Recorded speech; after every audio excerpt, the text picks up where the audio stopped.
तुम्हाला आश्वासित करतो, तुमच्या मनात शंका ठेवू नका. आकाश पाताळ एक करू, पण या केसमध्ये जर कोणाचा घातपात असेल, कोणाचा बाप असला तरी त्याला खोदून काढू. सहन नाही करणार. कदाचित तुमच्या तीव्रतेपेक्षा माझी तीव्रता कमी असू शकते, पण इतकी बोथट नाही आहे की अजितदादांच्या केसमध्ये कोणी कॉन्स्पिरसी करेल आणि आम्ही त्याला सोडून देऊ, त्याचा मुर्दाही खणून काढू, एवढं तुम्हाला मी आश्वस्त करतो. आणि पुन्हा सांगतो, तुम्ही जे प्रयत्न करतात माझं समर्थन आहे, मी त्याच्या विरोधात नाही आहे.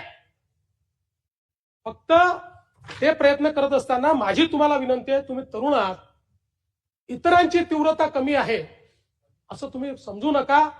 कदाचित तुमच्यामध्ये लिडरशिप आहे, तुम्ही समोर जाऊन करतात. काही असे असतील की ज्यांना मनातलं वाटतंय, पण ती लिडरशिप त्यांना दाखवता येत नाही किंवा त्यांच्यामध्ये ती कार्यपद्धती नाही आहे. आणि म्हणून मी पुन्हा एकदा या निमित्ताने सांगतो की या संपूर्ण इन्व्हेस्टिगेशन मध्ये जे करावं लागेल, आणि आपल्याला माहिती आहे, आपण स्वतः मला पत्र दिल्यानंतर आपण त्याचा उल्लेख केला, जसंच्या तसं मी ते पत्र केंद्र सरकारला पाठवलं आणि केंद्र सरकारकडे त्याचा पाठपुरावा मी करतोय.